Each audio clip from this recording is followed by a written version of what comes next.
لسان السحاب ينصفت حاولنا تبقى خوينا لإصباوي دحنا تقراي كتوننا إيمان حارنا قادر نقبل حقرنا سنة عبيتي وراي حزبنا عممت أحد نرتعن فتحي في قومت من ديا هدبيت ميديا من ديا هدبيت ميديا هدبيت اندعتا فلفت تصيحة بريتا هدبيت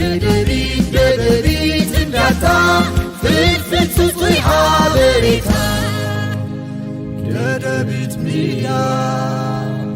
ደደቢት ሚድያ ፍልፍል ጽጹይ ሓበሬታ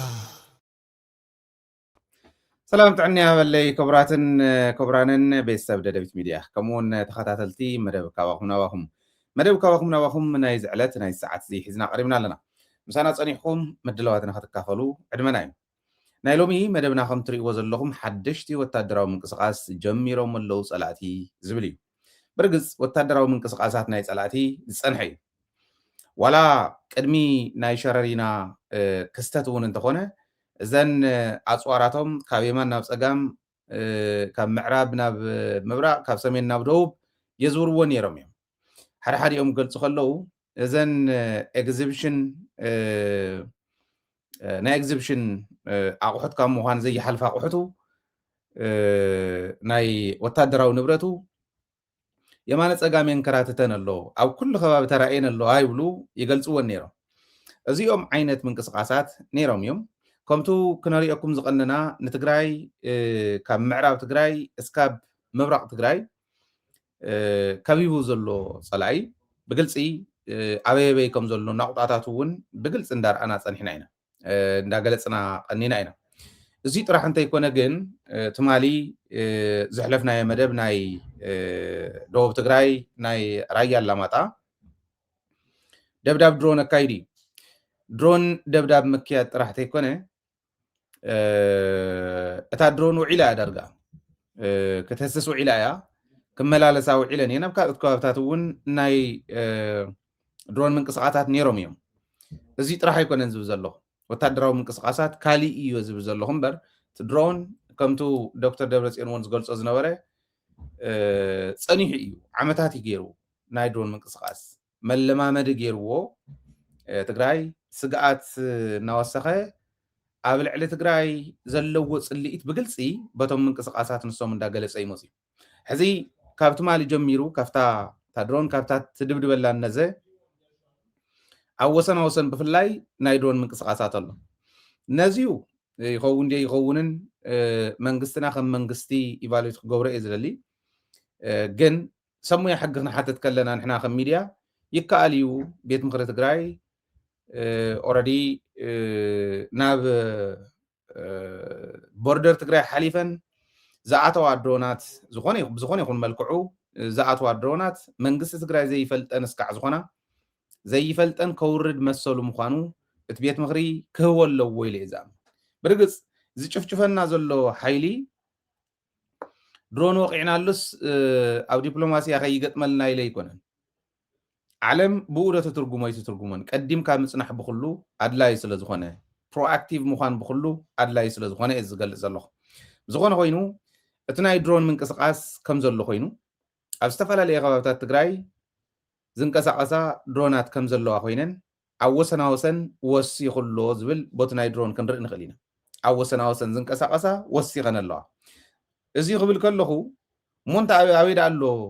እቱ ፀረ ድሮን ናይ ትግራይ ትብልዎ ዝነበርኩም ኣበይዳ ኣሎ ፀረ ድሮን ናይ ሻዕብያ ትብልዎ ዝነበርኩም ኣበይዳ ኣለዋተን ድሮናት ናይ ትግራይ ድሮናት ናይ ሻዕብያ ድሮናት ናይ ካሊእ ትብልዎን ዝነበርኩም ዝብል ሰብ እውን ኣይሰኣንን ነዚዩ መልሲ የወልየት ማለት ንሳቶም ፈለኽለኽ ብዝበልዎ ፈለኽለኽ ክብል ኣለዎን ናይ ትግራይ እውን ናይ ካሊእ እውን ማለት ኣይኮነን ኣበየናይ ግዜ ተላዒለን ኣበየናይ ግዜ ኦፕሬሽንን ወዲአን ስርሐን ወዲአን ህዝበን ነፃ ያውፃ ህዝቦም ነፃ ያውፁ ዝብል ምርዓይ ወሳነ ስለ ዝኾነ ማለት እዩ ለዚ እዚ ከም ዘሎ ኮይኑ እቲ ናይ ድሮን ክንወዲ ኢለ ታዮም ዝብሉ ዘለው እቱ ትማሊ ኣብ ራያ ዓዘው ኣብ ራያ ኣላማጣ ዝተፈጸመ ናይ ድሮን ደብዳብ ኣብኡ ንዝነበረ ሰራዊት ኣርሚ 26 ዝበሃል ነዚዩ ወዲእዎ እዩ መዓት ሞት መዓት ቁስል እያ ገይርዎ ባዕሎም ዝብልዎ ዘለው እዩ ሕዚ እውን የርግፎ ኣለዋ እየን ሰራዊት ይሃድመሎ ይብተነሎ ገለመለ እዮም ዝብሉ ንምንታይ መሲልኩም ስለዘይተገለፀት ጉድኣት ክንደዚ ዝኣክል እዩ ዝብል ስለዘይተገለፀ ኦልሬዲ ነዛ ሸላኹ እዚኣ ተጠቂሞም ወዲእና የኢና ኢሎም ሰብ ከርዑ ድዩ ኣነ ክገልፆ እየ ሕዚ ምክንያቱ ሰራዊት ገለፆ ይገለፆ ብዘይግድስ ንሕና ከም ሚድያ መረዳእታት ክዓብ ዘለና ተን ዘለዋና ክነውፅእ መሰል እውን እዩ ግዴታ እውን እዩ ስለዚ ከም ሚድያ ዝረከብናዮ መረዳእታ እቶም ኣብ መሬት ኮይኖም ዘትኩሱ ነይሮም እዮም ኦፒ ኮይኖም ዘትኩሱ ነይሮም እዮም ዝተባሃሉ ምናልባሽ እውን ናይ ብሓቂ ኣብቲ ከባቢ ዝነበረ ኩነታት ዘይፈልጥዎ ኮይኖም ድዮም ዘይፈልጥዎ ስለ ዝኾኑ ድዩ ኣብቲ ከባቢ ዝነበረ ኩነታት እሞ ከምቲ ዝደለይዎ ቶም ፀላእቲ ዝኩሉ እንዳተመላለሰት እያ ደብዲባ ሓደ ግዜ ኣይኮነ እንዳተመላለሰት ክድብድብ ከላ ተመላሊሳ ደብዲባስ ከምቲ ዝሓሰብዎ ሰራዊት ዘይወድኡ እተ ብታሕቲ ኮይኑ ዘትኩስ ዝነበረ ሰብ ብግልፂ ስለዘይፈልጦ ድዩስ ወይስ ናይ ባዕሉ ስራሕ ዝሰርሕ ዝነበረ እዩ ዝብል ንክንግምግም እዩ ዝገብረና ዝቆሰሉ ኣለዉ ምንም ጥርጥር የብሉን ዝቆሰሉ ኣለዉ እታ መጉዳእቲ ግን ከምቱ ፀላእ ዝደልዮ ኣይነበረትን ታዚ ዓለበት እውን ምንታይ ምኳና ባዕሎም ተዝገልፅዋ ደስ መበለኒ ነይሩ ተዝግለፅ እውን እዩ ዝሓይሽ ትዝበፅሐ ስለንፈልጦ ማለት እየ ትደልዮሞ ዝነበሩ ሰራዊት ምውዳእ እዩ ከባቢ ምርዓድ እዩ ህዝቢ ትግራይ ምርዓድ እዩ ግን ከምቲ ዝደለይዎ ይኮነሎምን ነገር ግን ከምቲ ዝደለይዎ ይኮነሎምን እሞ ተሓጒስና ኣለና ኣይኮነን ከምታ ትማል ዝበልክኹም ሓንቲ ቁምቡላ ኣብ መሬት ትግራይ ክትዓልብ ከላ ህዝቢ ትግራይ ክትውድእ እትወድቕ ቁምቡላ እያ ስሒታ ናይ ፈጣሪ ስራሕ ኮይኑ ናይቱ ሰራዊት እውን ጥንቃቐ ኣብ ግምት ብምእታው ስሒታ ወይ ዕላማ ስሒታ ወይ ድማ ምናልባሽ እውን ብኣግባቡ ተቆፃፂሮማ እንተዘይኮይኑ ትግራዋይ ክትውድእ እያ ትመፅእ ናይ ብልፅግና ድሮን ስለዚ በዚ ደረጃ ክንግምግሞ ኣለና ክንብል ከለና በዚ ደረጃ ክግምገም ኣለዎ ክንብል ከለና እሞ ከዓ ትዘውፅሕዎ ጉድኣት ከምቲ ዝደለይዎ ይኮነን ክንብል ከለና እንታይ ይብል ከም ዘለኹ ብደንቢ ክትርድኡ ንደልየ ምክንያቱ እቶም ዕላማ ተዋሂብዎም ህዝቢ ትግራይ ናይ ምድንጋር ዕላማ ተዋሂብዎም ዝኸዱ ዘለዉ ሰባት ኣይተጎዳእናን ኢሉ እከለ ደቆሲሉ እኒሄን ከምኡ ከም ዝብሉ ምንም ጥርጥር የብለይ ትክክል እዩ ዝቆሰሉ ኣለዉ 4-5 ዝቆሰሉ ኣለዉ ኤግዛክትሊ እቲ ኤግዛክት ናምበሮ ይፈልጦን ዋላ እንተፈለጥክዎ እውን ክግለፅ ዘለዎ በሰራዊት ግን 4-5 ዝቆሰሉ ከም ዘለዉ ይፈልጥ እየ ሓደ ዋላ ንምንታይ ይቆስል ኣብ መሬት ትግራይ ዋላ ሓንቲ ቁምብላ ትኹን ንምንታይ ትድርብ ዝብል ህልኽ ግን እዞም ፀላእቲ እዚኦም እንተይጠፍኡ ፀላእ እዚ ካብ ምድረ ገፅ እንተይጠፍአ ትግራዋይ ክነብር ከም ዘይኽእል ብተግባር ረጊና ምንም እንተይቆንጠሮ ኣብ ሸራሮ ወቂዑ ኣብ ሸረሪና ወቂዑ ሕዚ ከዓ ኣብ ራያ ኣላማጣ ወቂዑኒ ሰራዊት ትግራይ ነኽይዎ ይኮነ ኣይእቱን ናብ ትግራይ ህዝበይ የድፍርን ስለ ዝበለ ገለገሊኦም ሰላም ይሕሸና ሰላም ኢልካ እንደስበኽ ሰላም ይዝሓይሽ እንደበሉ ዘይንስኹም መን የርዕዶ ኣሎ ገለገሊኦም ስትጥቀሙ ኣለኹም ይብሉና እዚኣ ጥቕምኹም ትኹን ከምቲ ኣነ ዝጉድፎ ዘለኹ ገንዘበይ ከምኡ ትጉድፍሉ ግዜ ክመፅእ ንባዕልኩም ጥራሕ ንህዝቢ እንተይለከመ ከምኡ ክመፀኩም እየ ዝምነ ገንዘብና ኢና ንጉድፍ ኣነ ስፔሻሊ ማለት ኣብ ዩቱብ ኣይኮነን ናተይ ስራሕ ኣብ ቴሌቭዥን እዩ ዩቱብ እግረ መንገድና ክንጥቀመሉ ስለ ዘለና ብዩቱብ ንረኽቦ ኦድየንስ እውን ስለ ዘለና እዩ ንሕና ንገብር ዘለና ፀላእትን ኣይና ንምክስ ዘለና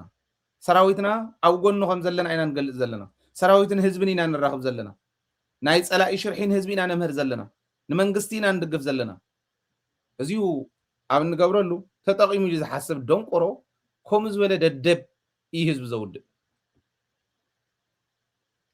ስለዚ እዚኦም ክንገልፅ ከለና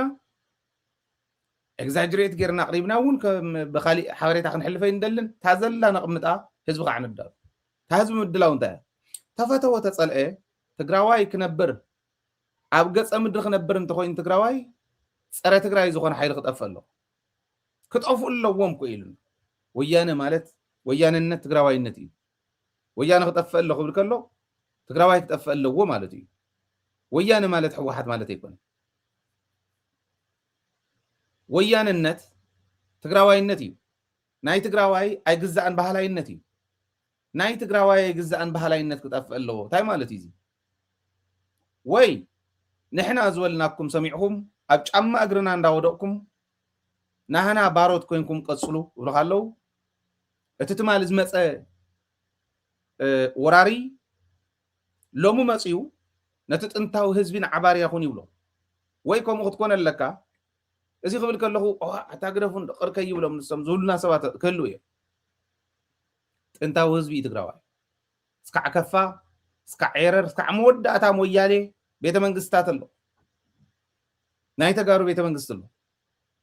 እዚ ጥንታዊ ህዝቢ ብማንም ሰፋሪ ብማንም ወራሪ ክባረረ ይኽእልን እዚ ሓቂ ሓቢርካ ምንባር ይከኣል ጋሻ ተቐባሊ እዩ ሰብ ኣኽባሪ እዩ ህዝቢ ትግራይ ሓቢርካ ምንባር ይከኣል ካብዚ ወፃእ ግን ህዝቢ ትግራይ ኣጥፊአ ክነብር እየ ዝብል ኣይትኽእልን እዚ ክንገሮ እዩ ዝግባእ ስለዚ ህዝብና ክርድኦ ዘለዎ ኣይ ብሰላም እዩ ዝውዳእ በዓል ጻድቃን ብረት ዝሓዙ ኣብ ዓፋር ኣብ ሰቆጣ ኣብ ካሊእ እንዳኣከቡ ብሰላም እዩ ዝውዳእ ይብለካ እንታይ ደኣ ብረት ሒዝካ ትመፅእ ዘለካ ናብ ትግራይ ሰላም ማለት ብረት ምልዓል እንድሕር ኮይኑ ብረት ከልዕል ከሎ ትግራዋይ እውን ሰላም ክበሃል ክኽእል ኣሎ ህዝቡ ንክቐትል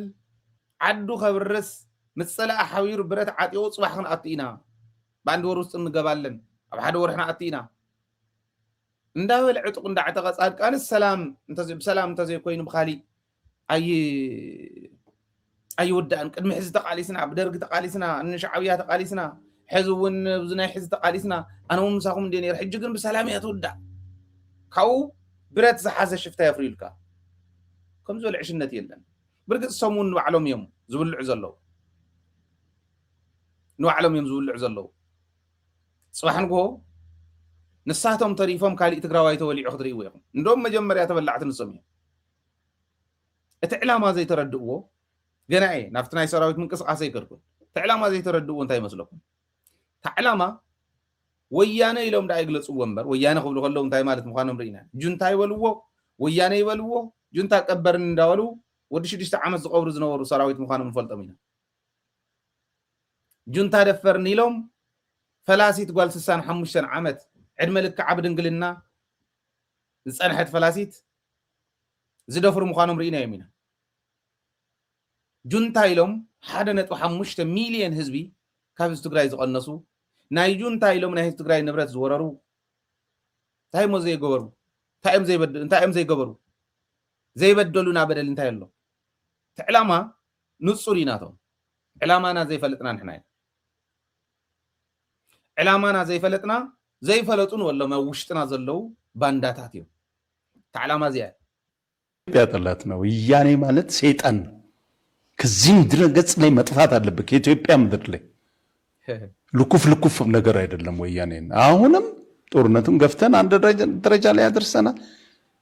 የህዋት አባል የሆነው በሙሉ ማጥፋት ያስፈልጋል በቃ እኮ እምነት አድርገውታል እነሱ እኮ በቃ ለዛ በዛ የተለከፈ ሰው በሙሉ ከኢትዮጵያ ገጽ ላይ ካልጠፋ በስተቀር እንደገና አንሰራርቶ ይመጣል ይሄ በዋዛ የሚታይ ነገር አይደለም እና ኢትዮጵያን ላጥፋ የሚለው ላይ ቁጭት ካልያዝኩማ ማን ሊያዝ زي تحسطهم رأهم كده جاجمو وخلوا حق زخون حق أمسيلهم كسرحوا وزلالي حسطهم مسي إثيوبيا لا تفاز ولا إلا إثيوبيا دقوز جبر الله نزابك عدي بشكات عدي يترف ده حس كاي يعني كلا خزور كلا خت حلف كلا خاتجنو نايسب دم بلي عتغير عدي ነዛ ዓዲ እዚኣ ደቁ ይገብርላ ህዝቢ ትግራይ በብግዚኡ ትበልዖ ግን ድማ ዝወለዶም እንዳገበረ ከዓ ይልዕላ ተረካቢ ዓድዩ ኮይኑ ዓዲ ሃገር ዘፍረስዎ ኢኮኖሚ ከደላድል ዓዲ ሃገር ዘፍረስዎ ሃገር ክሃንፅ ዝተክር ደቁ ዝኸፍል ዝግብር እምበር ኢትዮጵያ ከፍርስ ኢሎ ይፈልጥ ትግራዋይ ኢትዮጵያ ግን ሕማቕ ፀላኢት እያ ርእስኻ ብዘቕናዕኻሉ ጎይታይ ትብል ንእሽትለን ከም ዓሶን ከም ሰዓልን ኢሚን ሲስተምካ ኢሚኒቲኻ ክደክም ከሎ ከም ዓሶን ከም ሰዓልን መፅያ ትበልዓካ ኣብ ድኻምካ ትመፀካ ኣታሊላት ኣግሪሃ ትመፀካ ዓዲ ኢትዮጵያ ወያነ ክጠፍእ ኣለዎ እዩ ናይ ሕወሓት ኣባል ዘበለ ኩሉ ክለሓስ ኣለዎ እዩ ክንደይ ኣባል እዩ ዘሎ ናይ ሕወሓት እስኪ ንሳቶም ከም ዝብልዎ 1.2 ሚልዮን ኣባል ኣላቸው ይብል ነይሩ በዓሉ ዝኒሀ ገልዒ 1.5 ሚልዮን 1.5 ሚልዮን ኣባል እንተሃሊስ 1.5 ካሊእ ተወሳኺ ክንግብር እዩ ዝብለካ ዘሎ ከም እንዳገበረ እንዳቀነሰልካ ኸዲ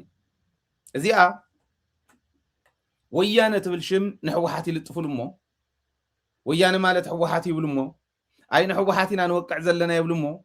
ከም በዓል ጻድቃን ከም በዓል ጌታቸው ክንሪኦም ኢናቶም ባንዳታት ሓደ ብሓደ ነዚኦም ሒዞም ወያነ እንዲና ነጥፍእ ዘለና ርኢኹም ተጋሩ ባዕሎም ከይወግእዎም ኣለዉ ከም በዓል ጌታቸው ዝበለ ጋህታፍ ወዲ ጋህታፍ ሒዞም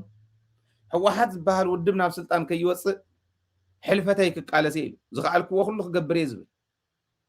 ዕላምኡ እዚኣ ዝኾነት ሕወሓት ናብ ስልጣን ከይወፅእ ምክልኻል ዝኾነት ዕላምኡ ናይ ጌታቸው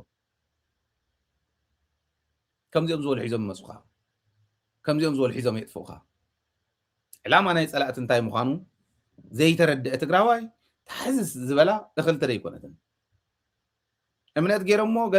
ገለመለ ይብሉ ኣብ ላሕሚ ዝኣምን ኣብ ቆም ዝኣምን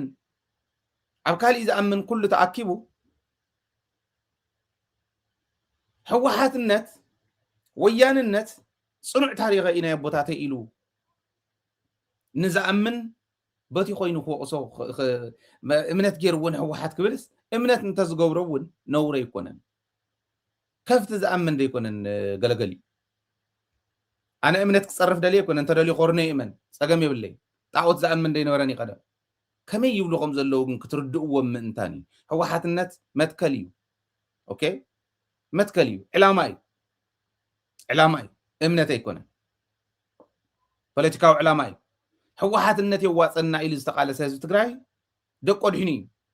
ኣምሂሩ እዮም ዘውፅሕና እዩ ናይ ሕወሓት ሪሲት እዩ ሕድሕድ ዶክተር እየ ማስተር ሰለኒ ኢንጂነር እየ ፕሮፌሰር እየ ዝብል ዘሎ ብምሉእ ኢንክሉዲንግ ማይሰልፍ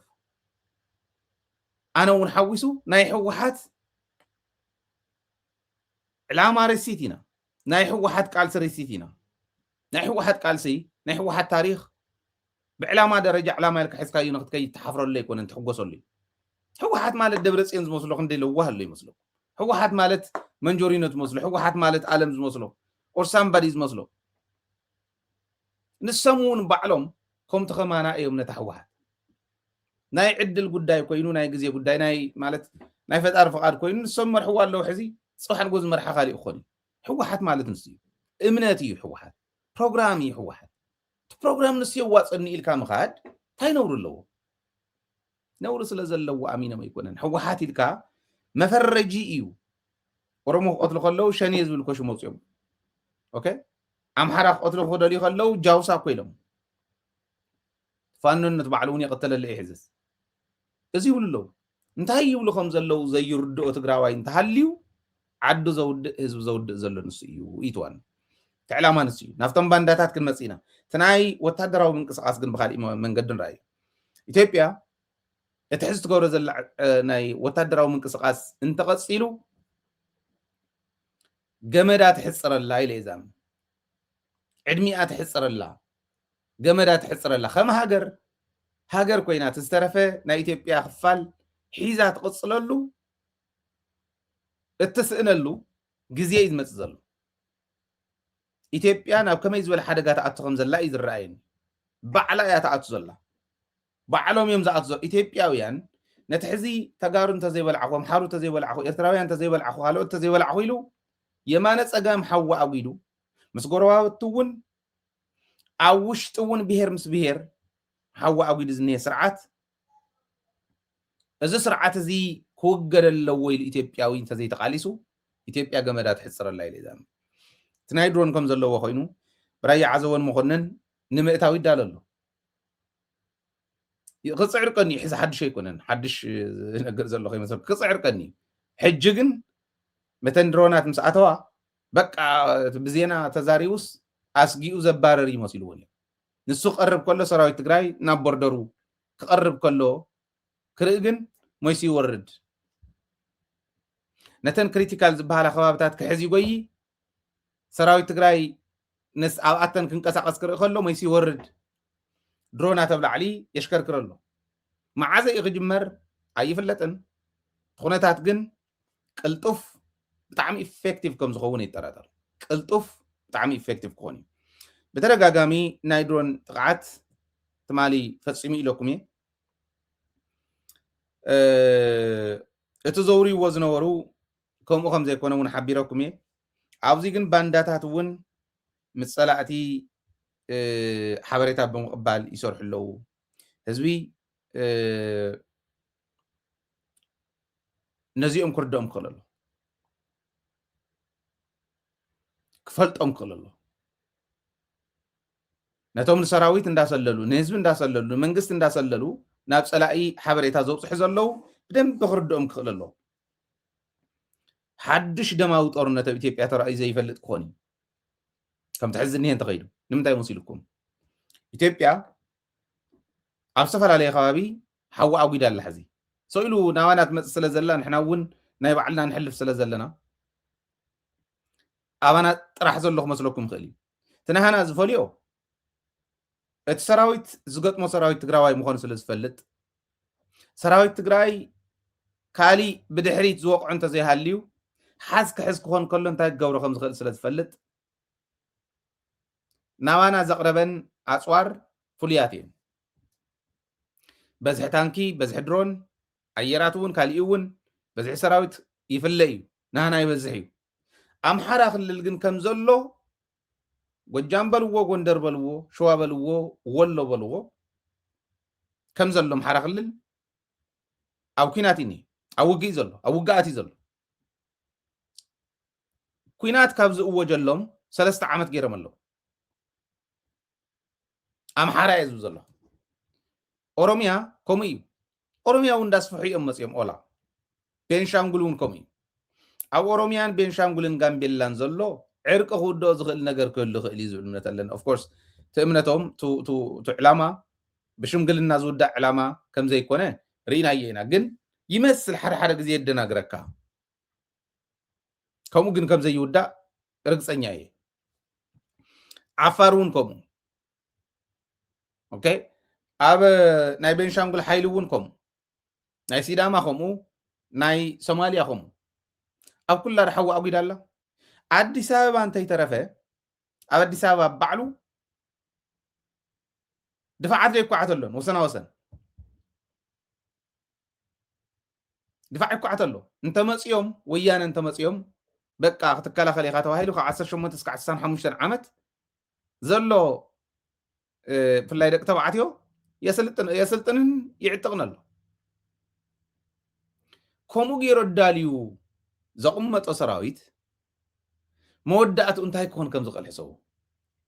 ብረት እንድያ ኮይና ዘላ ኩላ ሓደ ምእርናበይ ይኽእልን ንዓበዚ ኺድ ኢሉ ክእርንበይ ይኽእልን ክልተ ኦሮሞ እውን ምስ ኦሮሞ ምስ ናይ ኦሮሞ ናፅነት ሰራዊት ኣምሓራይ እውን ምስ ናይ ኣምሓራ ናፅነት ሰራዊት ካሊእ እውን ምስ ናይ ባዕሉ ክኸይድ እዩ መወዳእትኡ በብሄርካ ሒዝካ ክትኮን እያ ውሕሉል ዝኾነ ተኣላልያ እንተኣልዮም እቶም ናይ ፅሙዳ ሓይሊ እቶም ብሄራት ነንባዕሎም ክዋቅዑ እንተይኮነ መወዳእታ ከፊሎም እምበኣር ምብትታ እንተኮይና እውን ቀስ ኢልና ንበታተን ተይተዋቅዓና ምእካብ እንተኮይኑ እውን ቀስ ኢልና ንተኣከብ ተይተዋቅዓና ክኸውን ንኽእል እዩ ኣብ መወዳእታ ከምኡ ድዮም ገብርዎ ብካሊእ መንገዲ ይኸይድ ክንሪኦ ኢና ብዋናነት ግን ዓብይ ሓደጋ ከም ዝመፅእ ፍሉጥ እዩ ማለት እዩ ንምንታይ ብድሕረይ ደንደረይቱ ቀላ ዝዓይነቱ ኣካይዳ እዩ ዝኽእል ዘላ ኣብዪ ኣሕመድ نقول أنت عتيقوا كله إنه عنا تفعلت حيال دموي طورنت كله خمس خيل ردوا يو مالتيو ردوا يو نعاي قلصيو عبزيو علامانا إيرترا نيرترا أمبر انتقرأي يكونن يلو نتوم ناي تقرأي أزستي صوي عزراري ومر علامانا نيرترا أمبر نتقرأي يكونن سلازي سراوي تقرأي فرسو قال بقال زولم حبركم زلو توم ناي تقرأي أزست سراويت قال يوم معراب تقرأي أبشررينا أبزنا يلم كنا زنبرة تساتي فميم مريحم يوم بسرون بصفيحو زعتوت إزي نايا مارا بحتايا أمارا بحتا تقراوي بعال تكا قلز بحالو تكالات تساتي فميمو كولن يلي تتكاز بحالكا كم زيوم زول حموش تسوات كم تساتف مرحتي سمعنا لنا تمردع تاوصيحنا الله صوت ريري بيلنا كنا قربا لكمينا قنتا يولم نزيوم نتم كالئتن حويسو نتم دحار زخدو حرام ريتلو كالإيد لنا زور زلون علامانا إرترا نمورار إرترا نموك عنبر تقرأي كونتن سلازي ناب تقرأي نعتو نتي PLF سق كنبلو نتي DF سق كنبلو كي يوقع عنا إرترا كنكركلنا عنبر علامانا إرترا أيب الشي لموت يميم اوكي بقى إرترا انتقوينا بقى نحنا ممكن نحجزوكم هنا بقى شجري لن يلوم سراوي تقرأي حدا بحدا فرسيهم توهيلو حدا بحدا فرسوه سراوي تنسلسل زغون عنكفات كوين نازلو حدا بحدا فرسوه أمسيهم تنكباخبوه علامة ناي فيدرال منغستي تقرأي كونتن إرترا نمورار بحر نممس أمبر تقرأي نمورار يكونن لكم مؤمنوه أدلاي زبهال كن قبر لكم هنا شجري لن جن عب سراوي إثيوبيا وشتخونكم يوم توهيلو عبنا إثيوبيا سراوي وشتخوينهم تقرأي كمبركوه دحري تقرأي مستنبركخت عوشت السراوي سلازلو لك عم تخلتشن 10 سلسن استقبر في سراوي زنوره قفديد كات عصر تادان خاتم سيبها سراوي تقرأي مستنبركخت حلم نسي ولا تحويسهم جن سراوي تقرأي كمبركوهم زي يقولوا نيوهانس قبر مسكلي حتى ويلنا هنا أب سراوي إثيوبيا تحويسهم سراوي تقرأي مبركيهم نحوحات أساسيرهم حزب تقرأي بتينهم أو دحريو أتوب سراوي إثيوبيا زنيه أبزل لوا بقصرهم سلازي متعطنو أبزل لوا حيزو نابسر بيتهم يتوهم تقرأي تبهال تفق تعلامان سي مشود النزيهم إيرترا إينا خنورر بحركو إينا خنمست أوكي إيرترا تبهال لحسب بيلنا تهزبو وديهم مالتي إيرترا مالت نتعدم برنا تهزبو يكونن شعبية فريسنا منغستو فريسنا جغرافي قيرهم بوردرهم كيف بحر غيرهم إيرترا مسودو دحري قلح لي خبل تزلق هو زلو تقراواي يكون إيرتراوي أديس أبابا خف بيلهم زلق هو زلو مالت زي عاملهم الشيلهم كيدهم تبقى عم زحزن بوليتيكينياتات يوم إلنا نحسوهم زنبرنا بقى أتينا نتقرأ انت زي ودعنا إياك عيب قال يوم تعم زحزني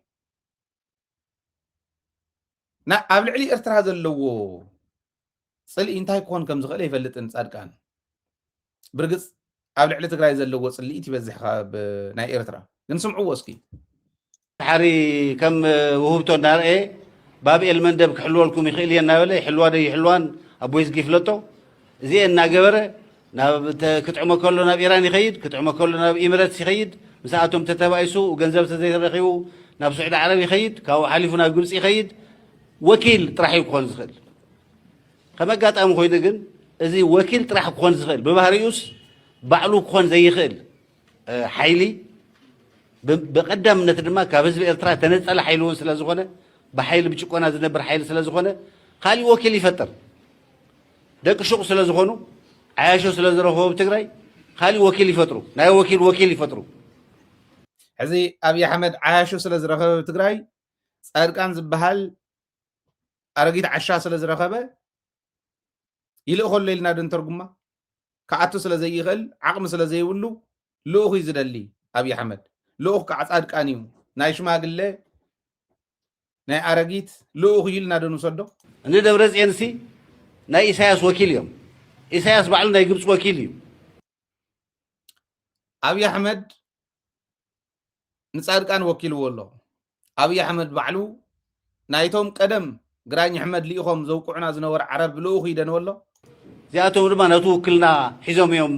عد كتفو زفتنو زلو صادقان كعنا توكلنا حيزيو تجاربتينو أو دحري زلو عصب ود عصب أكيو تجراي كتف عد خطف زمكر زلو دن والله توم عبيت عدثات هزب زلو ناي عالم كنتات أب باب المندبس هوتيليم كقاطرو أمنيهم كقاطرو زبل عبي تقشق أبزل على اللوان توم ناي عالم عبيت حيلتها تبزيه بزواسو اللوان እንኳን ዶ ካብዝብ ተነጽልካ ህዝቢ ሒዝካውን 2 ሚሊዮን ዘይመልእ ወይ 3 ሚሊዮን ዘይመልእ ህዝቢ ሒዝካ ምስቶም ዓበይቲ ዓድታት ተዋጊኻ ቁም ነገር ክስራሕ ይትኽእል ጻድቃን ክንደይ ህዝቢ ሒዚ እዩ ንትግራይ ክስዕር ደልዩ ወይ ባዕሉ እውን ዝበላ ቃል ክጥቀሞ ንኤርትራ ንኢትዮጵያ ሒዝና እንተጥፊናያ ድሕሪኡ ተስተረፈ ትግራዋይ ሒዝና ንኢትዮጵያ ሓንቲ ሓይሊ ኣተኣኽላ ኢሉ ናይ ኢትዮጵያ ሰራዊት ሓንቲ ሓይሊ ኣተኣኽላ ኢሎም ኤርትራውያን ይቃለሱ እንተሃለዉ ኸ ንባዕሎ በይ ሰቂሉ ከም ዝርኢ ራእይዎ ግን ዮሃንስ ገብረ መስቀል እውን ቀዳማ ኢልዎ ምንም ዝፈልጣ ናይ ወታደራዊ ሳይንስን ጥበብን ተኣምር የብሉን ኢሉ ባዕሉ ገሊፅዎ እዩ ስለዚ ኣብዚ ከምዚ ዝመሰለ ጉዳይ ንትግራይ እውን ናብ ኢንሲግኒፊካንት ትኾነሉ መንገዲ እዮም ዝጎትዋ ዘለዉ ናብኡ ዘእትዋ ዘለዉ ሕዚ ሪኢኹም ናይ ጻድቃን ኣነ ብጣዕሚ ዝዓብዓበ ፖለቲካዊ ንባብ እንዲ ዘለዎ ዝወዲ ዝዓብዓበ ዝጨነወ እዩ ምክንያቱ ከምኡ እንተዝኾን ነይሩ ባብኤል ማንዴብ ክሪቲካል ቦታ ስለ ዝኾነ ኤርትራ ትጠቕመና እያ ኢሎም እንተዘይሓስቡ ነይሮም እቶም ዓበይቲ ዝበሃሉ ንኣብነት ኣሜሪካ ሆርሙዝ ክዕፀ ከሎ ከኽፉቶ ኤላ ዝመኮረት ኣሜሪካ እንደገና ብሑቲ ገይራ ኢራን ባብኤል ማንዴብ ክትዓፅዎ ከላ ንባብኤል ማንዴብ ዝዳወባ ኤርትራን ጅቡትን የመንን ስለ ዝኾና እዚኦም ዘይሓስካ ዝግበር የለን ጅቡቲ ቤ ዘለዋ ኣሜሪካ በዕላ ኤርትራ ኣፈላላይ ነይርዋ እዩ ብሱዳን ብየመን ገፅ ክኽየድ ከሎ የመን ከዓ ሕቲ ፀረ ኣሜሪካ እዩ ምስ ኢራን እዩ ስለዚ ናይ ባዕሎም ረብሓ ስለ ዘለዎም ባብኤል ማንዴብ ብምኽፋት ኤርትራ ክትሕግዞም ስለ ትኽእል ናይ ኤርትራ ዝነበረ ማዕቀባት ክንሰርዝ ኢና ኤርትራን ኣሜሪካን ረኽበን እንዳጠበቐ ክኸድ እዩ ሕዚ ዘይኮነ ንሰምዖ ዘለና ኤርትራ ክንድኡ ዝኣክል ተትናዓቕ ነይራ እንዶም ናይ ኤርትራ ዲፕሎማሲ ሲግኒፊካንት እንዳኾነ እናጠንከረ ብዓለም ኣብ ናይ ዓለም መድረኽ ቦልድ እንዳኾነ ይኸድ እየ ዝሪኦ ዘሎ ኤርትራ እኮ ዋላ ባዕሉ ጻድቃን እውን ብዝገልፃ ካልኦት እውን ብዝብልዋ ሕገ መንግስቲ ዘይብላ ዓዲ 2 ሚልዮን ዝሓዘት ከምቲ ዝብላ ዘሎ ኦኬ እሞ ምስ ካሊእ ኢንሲግኒፊካንት ዝኾነ ረብሓ ዘለዋ ምስ ካሊእ ክወዳደር ከለው ቀይሕ ባሕር እንተትኾን ነይራ ከምኡ እንተትኾን ነይራ ታክገብርዮም መሪፆማ ዲሞክራሲያዊት ስለ ዝኾነት ተመሪፃ እኮ ዩናይትድ ኔሽን ናይ ማሕበራዊ ጉዳያት ኣዶ ወንበር ኮይና ከም ኤርትራ 29 እስካዕ 30 ጥቅምቲ ኣብ ዝካየድ ናይ ዩናይትድ ኔሽን ሂማን ራይትስ ካውንስል ማሕበራዊ ጉዳይ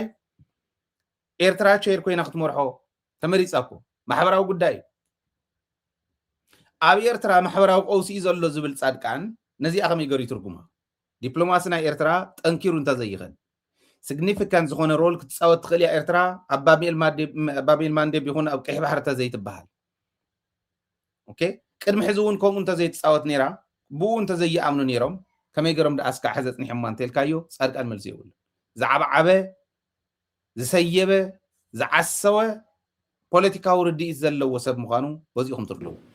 እቲ ጆኖሳይድ ዝፈፀሙ ሳቶም እዮም እቱ ኣብ ትግራይ ተገበረ ውግእ ዋና ዲዛይን ዝገበሩ ሳቶም እዮም ዓድና እዩ መንግስትና እዩ ኢልና ኣሚንና ኣብ ዝደቀስናሉ መፅኡ ዝሓረደናን ዝሕረደናን ሰብ ኮነ ስርዓት መንግስቲ ኮነ ሃገር እንተይወቐሰ ነቶም ንዕኡተው ንድሕንነቶም እዮም ዝኣቱ ዘለው እንዳበሉ ዝቕልዱልና ኣትዮም እዮም ኢልና ክንዛረብ ከለና እኳስ ኣይኣተውን ኢሉ ብፀላም ዝሕርደናን ዝሓርደናን ዝነበረ ሰብ እግሩ እንዳሓፀበ ጻድቃን ንሰሚዮም ፈጺሞም ሞ ይብለና መን እዩ ከኣምኖ ንመን እዩ ከምኡ ዝብል ዘሎ ከመይ ዝበለ ርድኢት ዘለዎ ከመይ ዝበለ ሕልና ዘለዎ ትግራዋይ እዩ ነዚ ሰብ እዚ ክሰምዕ ዝኽእል ዝብል ብጣዕሚ ዝገርመኒ ኤክስኪዩት ዝገብሩ እሳቶም እዮም ከምቲ ዓንተዎ ዝበልክዎ ማእኸላይ መንግስቲ ናይ ኢትዮጵያ ኣብዚ ጉዳይ እዚ ዘልዕሎ ነገር ይህሉ ይኾን ኣነ ዝረኣየኒ ኣብኡ ተፈጠረ ጉድለት ኣሎ ኢለ ይኣምን እየ ዝኾነ ይኹን ንሱ ተዋና ግን ዲዛይን ገባሪ እዚ ጉዳይ ዝፈፀመ ናይ ሻዕብያ መንግስቲ እዩ ነዚኣቶም ሒዝካስ ከመይ ጌርካ እዩ ትግራዋይነት እንዳተባሃለ መፁ ይገርመኒ ብጣዕሚ ዝሕመም ከምዚኦም ዝበሉ ሕልንኦም ዝሸጡ ሰባት ንሓቂ ቀቂሎም ዝበልዕዋ ንገንዘብ ኢሎም ኣብ ሽምግልና ኮይኑ ሓደ እግሩ ናብ ጉድጓድ ዝተወዲ 80 ዓመት እዩ ኣብዚኣ ኮይኑ ነቲ ሓቂ ክሕዳ ከሎ ከመይ ጌርና ኢና ንሕና እቲ ሓቂ ካብ ወለዲ ካብ እያታትና ወሪስና ክበሃል እዚ ይገርም ነዚኦም ሒዚ እምበር ኣብይ ኣሕመድ ቱል ስለ ዘለዎ መሳርሒ ስለ ዘለዎ ነዚኦም ሒዚ ይመፅእ ኣሎ ዳስ ዋይ ተዳለው ሰራዊት ኣፍርስዎ ተፍሪስኩሞ ፀገም የለን ኤርትራ እዩ ዝኸድን ትግራይ ንኸኣኒ ይብለካ ኣሎ ትግራይ እኮ እዩ ደብዲቡ ኤርትራ ኣይኮነን ደብዲቡት ማለት ራያ እዩ ደብዲቡ እሞ ከዓ ይመፀኒ ኣሎ ከምዚ ስለ ዝሓሰበ ሰራዊት ከይብል ኣብ መረበቱ ኣብ ገዝኦም ዓዱ ኣብ ስርሑ ዝነበረ ሰራዊት እዚኣ ዘይትርድኦ ኮይና ከይመስለኩም ንከብዶም ዝሓድሩ ከብዲ ሓደራት ካብቲ ዝሰማዕኹም ወፃኢ ካሊእ ክብሎ ይኹን ከምዚ ኮይሉ እዮም በዓል ሃፍትያ ሰብኡት ኮይኖምስ ደርሆ ኣኪቡ ክሓደር ዘይኽእል ሰብኣይስ ሰብ ክመርሕ ኣባሪርዎ እኮ ህዝቢ ደው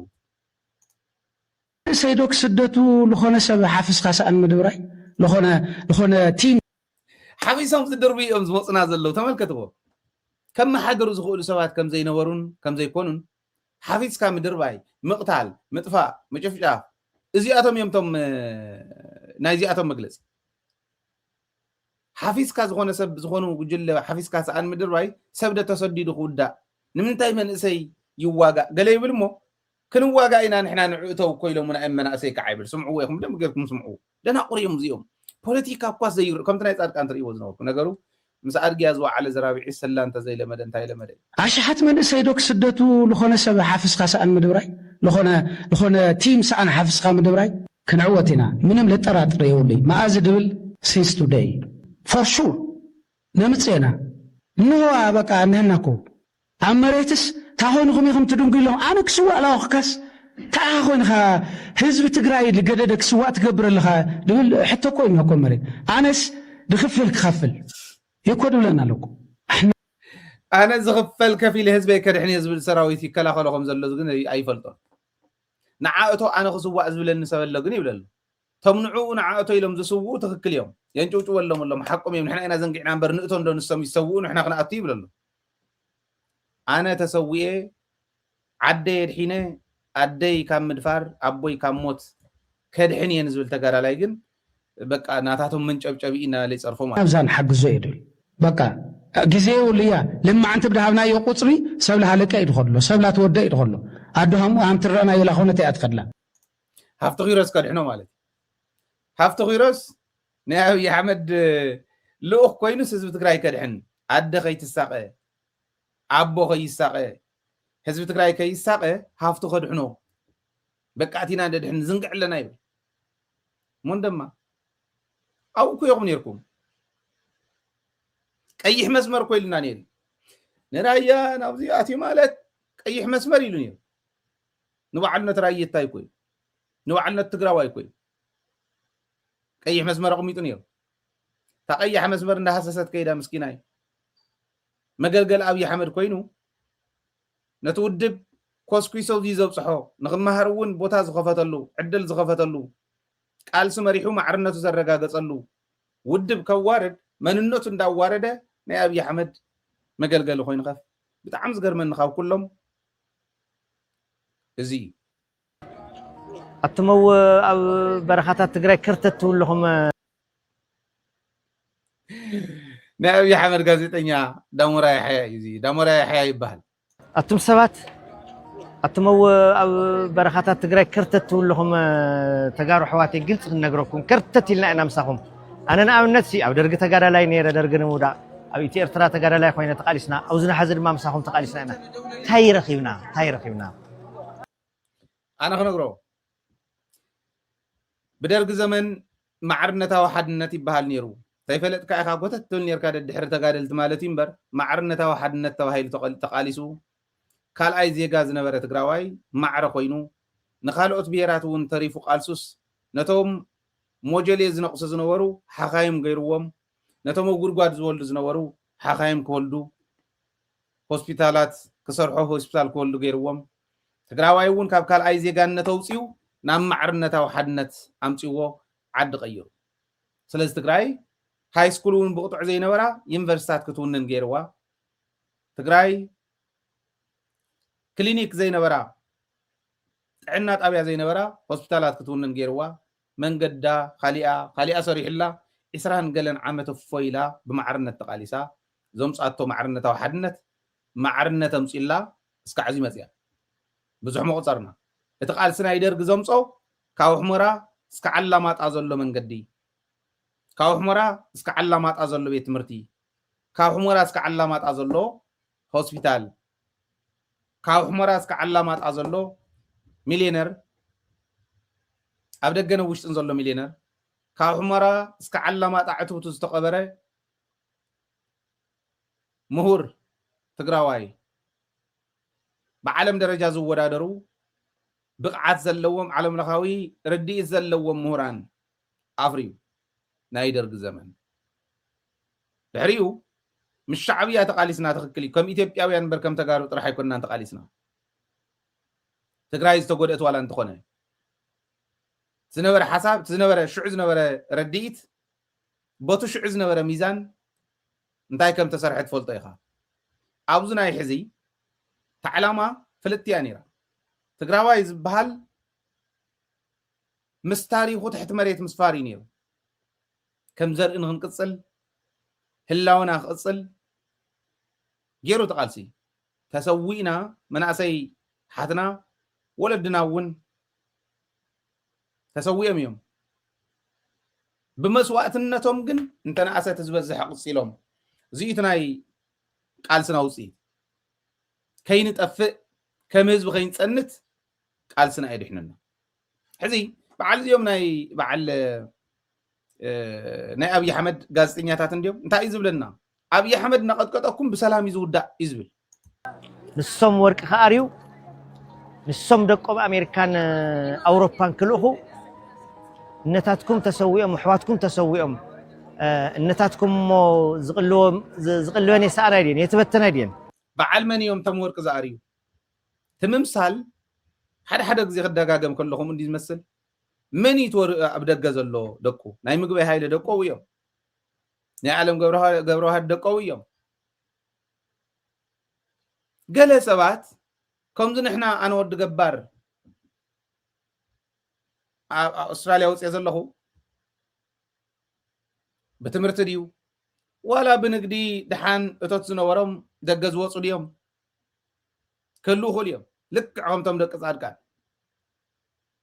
صادقان يمونيو مسو مسدامورا يحيى ندامورا يحيى كم طرمبا ነው ፊሒሰዶ ይዛረብ صادقان ግን ቢዝነስ ማኒ ከም ገይረው ጽወ መሆን ደቁ ኢለ ይዛም ሃይለ ወድ ገባር በትምርተይ ወጽ ቀደመ ይውን بمويا يسرح زون كما يكوص زخيل ود حلاف كله خم خلي يرداني اب نقد زنور يوم مبزحتهم بتن زنورهم تحستو نوصا انت سديدهم بزح نور يكونن نور غيرنا ينقصرو نايناي اثيوبياوي دقو يمو زلو نسم ورق قريب من زبحال ورق انت ارري خمس ورق زاري زلو قال صادقانيا او እንደምንየው መላቅመ ይዝባሃል مثلا እንተኸባቢ ወደን ጥሩ ጉጅለ አፍተም ዛሪ ዘለው ጉጅለ ኣሎ ወደን ጥሩ ጅቡ ንክመልእ ዳሞራ ናይ ሚዲያ እንዳተባሃለ ዳሞራ ሸው ኢሉ ሓደ ክልተ ፀጉሩን ዘይውሉ ፀጉሩ ከም ዘለዎ ራዲካል ዝተቀየረ ኣብ ሽምግልና ዘሎ ሰብኣይ እንደሐሰወ ዝበልዓሉ ንኸፈት ገንዘብ ንኽወሃቦ منعسي او عفاري تكلو بوتين داك قالو سيوم سلام بل زولخا زلو بزي نمنتاي تقادلتكم حميمم تقوريصم تسنكيلو محكم يساني ديوم ትክክል ይስኢኖም እዮም ከዳዓት ስለ ዘለዉ ጌታቸው እኮ ይሕክሞም ነይርዎ ብዘመነ ጌታቸው እዮም ክሕከሙ ነይርዎ ተንኮም ዝበሉ ጋህታፍ ወዲ ጋህታፍ ሓሰውቲ ስለ ዝነበሩ ኣብ ካሊእ መኸተ ነርና ከዳዓት ስለ ዝነበሩ ኣብ ካሊእ መኸተ ነርና ከይንምክት ኣብ ውሽጥን ደገን ዘሎ ሕብረተሰብና ተኣኪቡ እኮ 350 እኮ እዮም ኣብ ኣርዋን ዘሎ እዚኦም ሕካም ድያው መሬት ትግራይ ከይወሃብ ቆሊፎም ሒዞም ገንዘብ ወፂዕ ዕዳ ብልቃሕ ከይወስዱ ቆሊፎም ሒዞም ወያኔ ገይርዎ ክበሃል ወያነን ሰራዊትን ንምባእስ ከም ዝበሉ ሓሰውቲ እውን ውሽጢ ይሰርሕሉ ከም ዝነበሩ ንፈልጥ ኢና ጌታቸው እውን ንሱ ይሰርሑ ፅቡቅ ዳ ገይሮም ፅቡቅ ዝኾነ መልሲ ሂቦም ኣለውን ጌታቸው ተጋደልቲ ትግራይ ሓያላት እንድዮም ንገሊኦም ግጥሚ ይገጥሙሎም ንገሊኦም ደርፊ ይደርፍሎም ንገሊኦም ከዓ መነባርብ ፅቡቅ ኣቢሎም ይሰርሕሎም በዚ ክርኢ ከለኹ ነቶም ባንዳታት ገይሮም ዝገልፅዎም እዚኣ መርኣዩለይ ብደንቢ ዓሰርኻ ስዒበ ወሪደ ንሜዳ ከይፀንት ህዝበይ ብፀላኢ ባንዳ ሓራም ስጋ ብፆት ክስዋ ቅድሜኻ ካብ ውሽጠይ ተመኔ ትንፋሰይ ክበካ بتنفاسي تنفيسكا هزبي كتمرحلي حلم مسوعتي قاعد كتقبرلي حق مسيلني لكا سانتايزر معز مسيلني كم نفحيتو تتقاير تاي زبله ليك موقاس يا سبر انا لو انا لو انا لو انا لو اي كمي زبلالو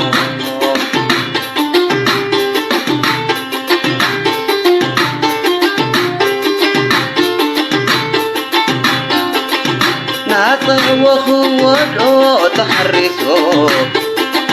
لبعنا بالقوة حسسو انت ايو صار زبلكا استي دربي حيو سمعك على لو على لو على لو على لو على لو ميكا ميو زبلالو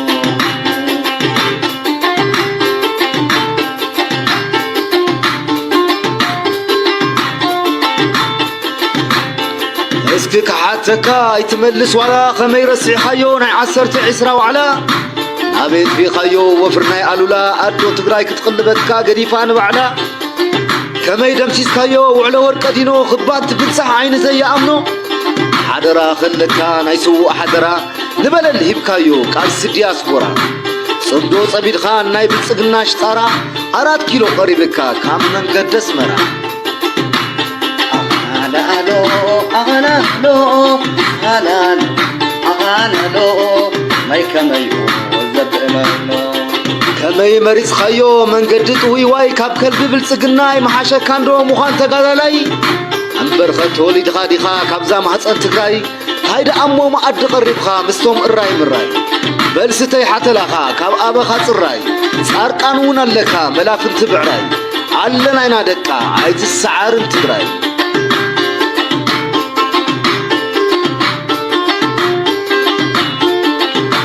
لبونا خاص يدفن يبل كاندي حلنا كاب غزا ولادتك عجبنا كم زي بصحنا ارنتا يطفانا باكافا يبنا كاس مانكا خطقلعنا كبد خام ديكا خدخو كيبلكانا غزا بخفوتو هابيل كابرنا امينان عقاد قسنا كلنا نچكان عراويت حليف كايبكانا انا الو انا لو انا لو اغانا لو ما يكملوا زبلالو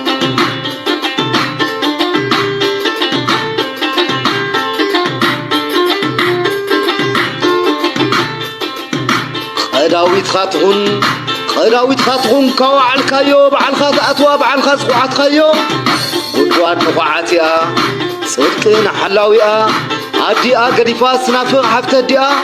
قبال دو سمعها معها يا حزات بيكا اي تسفعكا اي تسبكا صليلكا سمعني زنخا دقيفكا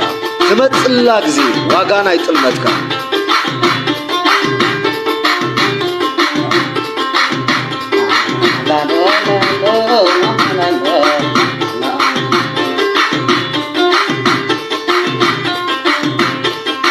عندي الحركة تطمطمكا كاب حز ترالو ادالو ملسخا وقع تنفس نخسا ملحسكا زبلكا يبلين زي ودحانكا عمت كنا لنا دسا يبلكا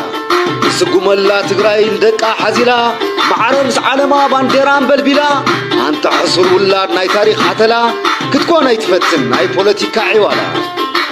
ما أنت ملحسو عدول باندا نزبو حلفو زهابة كم تقوى يهودا عايز بلا بتصاي جوسي ورادا حضورا بصوت كينخون كم جيتا جوردا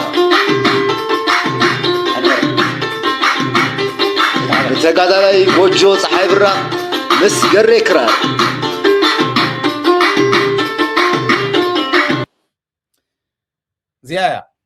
زيانا كلهم بانداتات تقلصهم يا ካብ ጻድቃን ጀሚሩ ንታሕቲ ዘለዎ ብምልኦም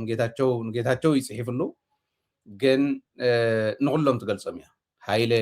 ኣብ ሚድያ ክሰርሕ ከሎ ሃይለ ዝብሎ ጥራሕ ኣይኮነን ሕድሕድ ተጋዳላይ ሕድሕድ ኣብ ጎኒ ህዝቡ ዘሎ ተቃላሳይ ዝኣምኖ እቲ ሕዚ ዝሰማዕኹሞ እዩ ኣብ ዝሓለፈ እውን ተወሰኑ ከምኡ ዝበሉ ግጥምታት አንገድናኩም ነርና ብዋናነት ሰራዊትና ሰራዊት ትግራይ ህዝቢ ትግራይ ካብ ዝንካእ ህዝቢ ትግራይ እሱ ቅድሚ ሕዚ ዝኸፈለ ዋጋ ንክኸፍል ዝመፁ ዘለው ፀላእቲ ትሕቲ መቃብር ክነስፍሮም ኢና ኢሉ እዩ ዝኸድ ዘሎ ንሕና ንብል ዘለና ሰላም ሃውና እዩ መሬትና መልሱልና እዩ እምብለይ እንተኮይኑ ግን ወይለ ካራስ ሒልካ ፅናሕ እሞ ክሓርደካ ይበሃል ድዩ ትዝመፅእ ፀላኢ ትግራዋይነት ዝበልዕ ትግራዋይነት ዘጥፍእ ምዃኑ ባዕሉ ነጊርና እዩ ወያንነት ኢና ክነጥፍእ ኢሎም ወያንነት ክጠፍእ ይኽእልን ትግራዋይነት ማለት ስለ ዝኾነ ትግራዋይነት ክጠፍእ ከሎ ከፊል ዝርኢ ትግራዋይ ከዓ የለን ታመልስና ነባር ኮይኑ ህልውናኦም ዘረጋግፅ መን ክህሉ መን ክቕበል መን ክህሉ መን ክጠፍእ መን ግዝኣት ከስፋሕፍሒ መን ዓዱ ክዝመት መን ህዝቡ ክፈናቐል እዩ መን ኣብ ዝተፈናቐሉ ናይ ተጋሩ ዓዱ መፅኡ ክሰፍር ንሕና ንብል ዘለና ግደፍና ዘይትገድፍና እንትኾንኩም መሰልና ብሓይሊ ኢና ንረጋግፅ زيايا ስለዚህ እዚዩ ናይ ትግራዋይ ውሳነ ትግራዋይ ናይ ዝኾነ ትግራዋይ ውሳነ እዚ ንሕና ግደፍና ኢና ኣለና እምብልና ክነጥፋኣኩም ኢና እንተኢልና ግን መን ክነብር መን ክጠፍእ መን ግዝኣቱ ከስፋሕፍሕ መን ናይ መን ግዝኣት ክቁረስ ናይ ኦሮሞ መሬት ተመሊሶ ይተወደአን ክብለካ ከሎ ኣብይ ኣሕመድ መሬተይ ውሰዶ ምዕራብ ውሰዶ ፀለምቲ ውሰዶ እንዳበልካ ክትፍክር እንተኽኢልካ ከም ጌታቸው ከም ጻድቃን መሓረና እዩ ከምኡ ዝብል ትግራዋይ የለን ትግራዋይነቱ ዝህገረ ትግራዋይነቱ ዝደርበየ ክብል ክእል እዩ ንሕና ትግራዋይነትና ኣፅኒዕና ንቃለስ ኣፅኒዕና ንሕዝ ተጋሩ ስለ ዝኾንና ኣይንብሎን እዩ ተስፋ ይቁረፁ ብኡ ለዚ ብዋናነት እዚ እዩ እዚ ሰራዊት እዚ ብዝኸዶ ከም ከልቢ ንዓውፃእ እናተባሃለ ዝባረር ከም ምዃኑ ከዓ ሕዚ ሓድሽ ነገር ተፈጢሩ ኣሎ ንኣብነት ሰራዊት ኢትዮጵያ ካብ ሶማልያ ተባሪሩ ኣሎ ውፃልና ተባሂሉ ብዘመነ መለስ ዝጀመረ ንናይ ባዕሉ ኮይኑስ ንሶማልያ ንጎረቤት ዓዲ እውን ዝተረፈ ሰራዊት እዩ ነይርዋ ሕዚ በቢ ዝኸዶ ናይ ሰፈር ምልሻ ዘውድቆ ካብ ዝኸዶ ዓዲ ውፃልና እንዳተባሃለ ዝባረር ዘይእመን እቲ ናይ ሰላም ኣምባሳደር ተባሂሉ ዝሕሰብ ዝነበረ ሰራዊት ዘይእመን ውፃልና እንዳተባሃለ ከም ከልቢ ዝባረር ሰራዊት ኮይኑ ዘሎ ሕዚ ማለት ኣብ መንጎ ኢትዮጵያን ሶማልያን ብዝተፈጠረ ጎነፅ ምክንያት ናይ ኢትዮጵያ ሰራዊት ይውፃል ሌላ ሶማሊያ ሓቲታ ኣፍሪካ ሕብረት ዘሰማረዎም እንተይተረፈ መደቦም እንተይተረፈ ኢትዮጵያውያን ካብ ሶማልያ ንክወፁ ተወሲኑ ኣሎ እቲ ሰራዊት ኣብ ሃገር ውሽጢ ንዘሎ ቀውሲ ክፈትሕ ኢሎም ክብትንዎ እዮም ኣብ ሶማልያ ድሕንነቱ ዘረጋግፅ ዝነበረ እቲ ኣብ ሃገር ውሽጢ ዝኒሄ ብፋኖን ብኦላን ብካሊእን ዝማረኽን ዝቕተልን ዘሎ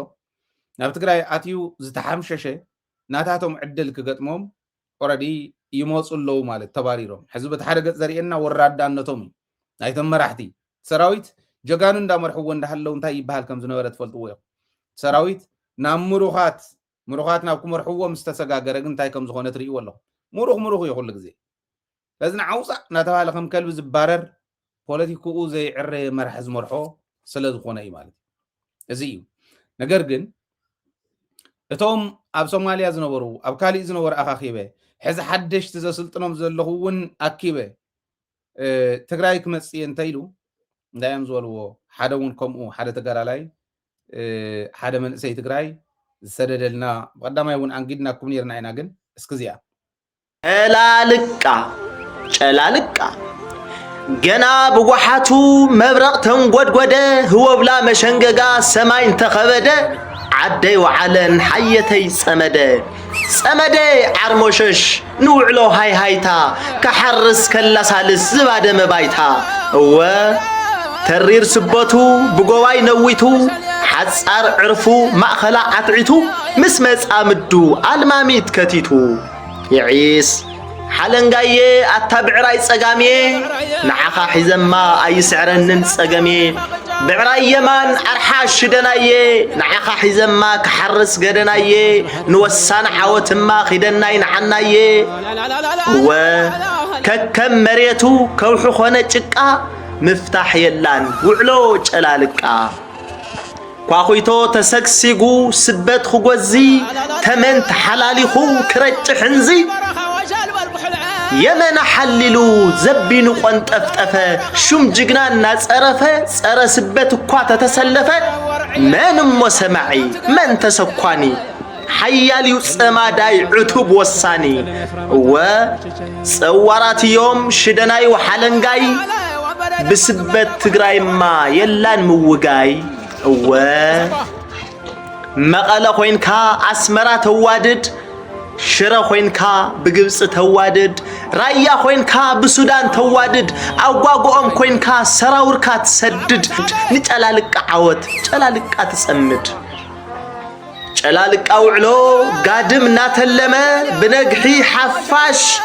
ቅድሚት እናሰጎመ ቀላጽም ሓለንጋይ ብማእገር ትሽደን ኩምር ክብልዩ ማሽላ ኾደን እወ ንዓዲ ወሎ ዝኣቱን አውቆፎ ቀዳዊናይ ግወሮ ትጅግና ዝሓለፎ ወግን ወጋግን ዘበት ከይትለቃ ይበል ወፍሪ ውዕሎ ጨላልቃ ወግን ወጋግን ዘበት ከይትለቃ ይበል ወፍሪ ውዕሎ ጨላልቃ ነቦ አብሪ ተወርዋሪ TDF ኢንፍሉዌንሰር ትግራይ ትስዕር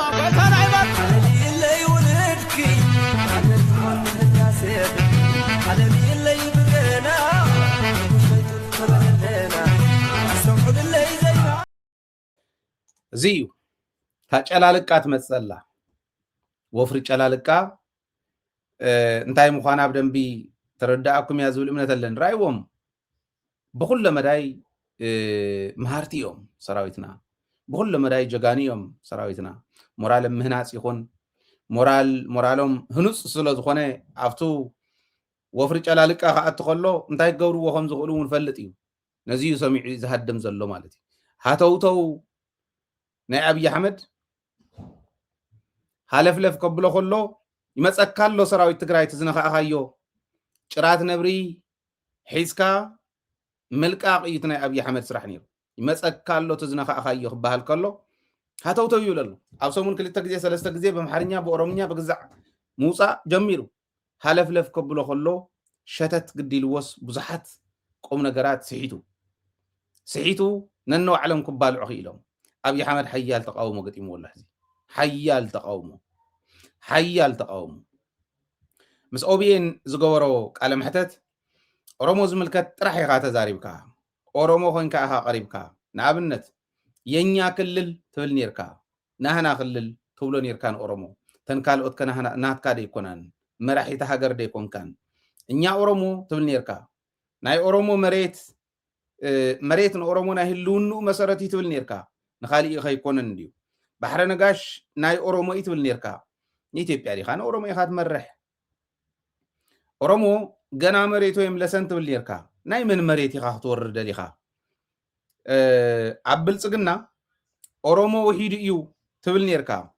ፖለቲካዊ ውክልና ብሄራት ዝነበረሉ ናይ ኢህወደግ ስርዓት ኣፍሪስካ ኩሎም ማዕረ ክህልዎም የብሎም ናብ ዝብል ኣቲኻ ኣለኻ ብበዝሒ ህዝቢ ቁፅሪ ብቁፅሪ ህዝቢ ወይ ብበዝሒ ህዝቢ እዩ ክምደብ ዘለዎ ሓላፊ ንኣብነት ብልጽግና ዝበዝሕ ኦሮሞ ክህሉ ኣለዎ እውን ኢልካ እዚ ደኣ እሞ እቱ ምቁር ዝኾነ ግዜና ኢህወደግ ዝብእስያ እስካብ ዝነከስ ይሕንከስ ከም ዝበሃል እዚዩ كم زي تقبر قال اتيخان او زي مصيخا ختبقع خلخا بزمن يهودك زنبرناي بهيرات وكلنا نغفرس ديكون انت تقبر زلخا زبل عبيت حتتات تغيرو شمغلنا انت يترف حيزم الله بزيحم سلا زغون امبر حدا غلطه تزغون نيرهم نحدهم قراريصوم ينير كولعوم ينير بزحات سلا زغون خم زلعل زلو كن اوريدي اب حيال سغات يركب ابي احمد مالتي ابزي زلو ازيو አዲስ አበባ ሆይን አብይ አህመድ እተሞም ማኸርቱ መቀነባበር ተሐሶት ስለዝኾኑ ዘረባ አብይዎ ቁም ነገር ንሽትለን ዝሕና በለ ሰባት ምትላል አብይዎ ይኮነን ሐለፍ የቢልዎ ሐለፍ ዘብሎ ዘሎ ከዓ በትር ወያነ ሓለንጎ ወያነ ትመጸካላ በዓልኻ ጻሕተርካያ በዓልኻ ዝነኻኻያ ሓለንጎ ወያነ አጭጉራፍ ሓያልያ ሓለንጋ ሓያልያ ነኺኻያ ኢኻ ሞት መጸካላ ክበሃል ከሎ ሐለፍለፍ ከብሎ ከሎ ወፍሪ ጨላልቃ ዝወሎ ተናይ ጨላልቃ ወፍሪ ኣብ ዓዱ እንዳሃለወ ተአንዲቡ ሱዳን ያአትዩ ግብጽ ያአትዩ ኤርትራ ያአትዩ አውዚ ምስኦላዶ በዚ ምስፋኖዶ እንዳተባሃለ ዝንገረሉ ትግራዋይ ሓይሉ እዩ ቁልጹም እዩ ትግራዋይ ማለት ንመንነቱ ፍጹም ሕሊፉ ዘይህብ ሓየት ምዃኑ ስለዝፈልጥ እሞ ተነኺኡ ከዓ ስለዝኾነ ተነኺኡ ከም ዘይሓደር ስለዝፈልጥ ስግኣት እዩ ፍርሓት ይሃለፍለፍ ኣቢልዎ እየ ዝብለኩም نعاد ملكت ناي تي دي اف حزون ناي تي دي اف درف غاوزكمي بوخن سنابتينا تقراي تعوت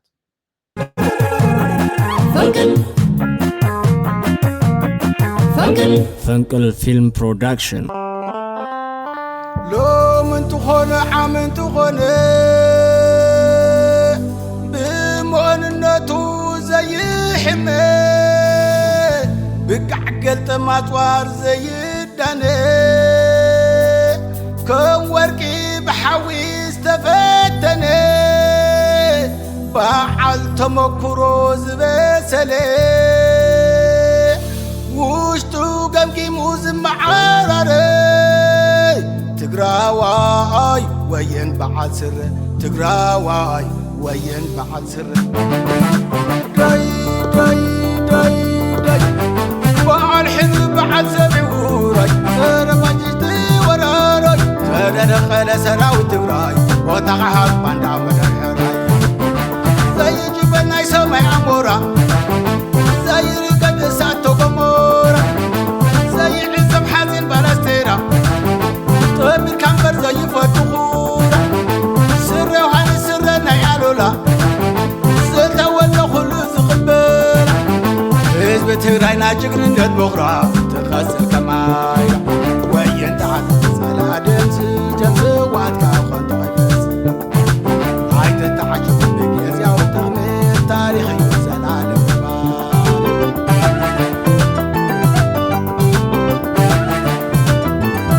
انت تروي روخا انقع تفتركو هواها عالم قريمو بالحقا جاك ما ينريخا يوسريخا تأمر لبغا تأمر تبتن طولو تحبر ويدخل خاتن هبر تلقصن كخبير كاتنبر اب عالم تلقصن كخبير كاتنبر اب عالم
سرعتهم يقيل كاس سرعات كاس تكل وين تعاتم سلا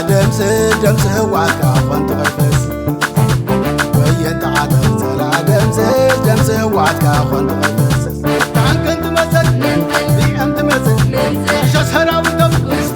سراوي تغرب سراحي مستنكر سرعتهم يقيل كاس سرعات كاس تكل وين تعاتم سلا دمس هواك أخوان تغيفس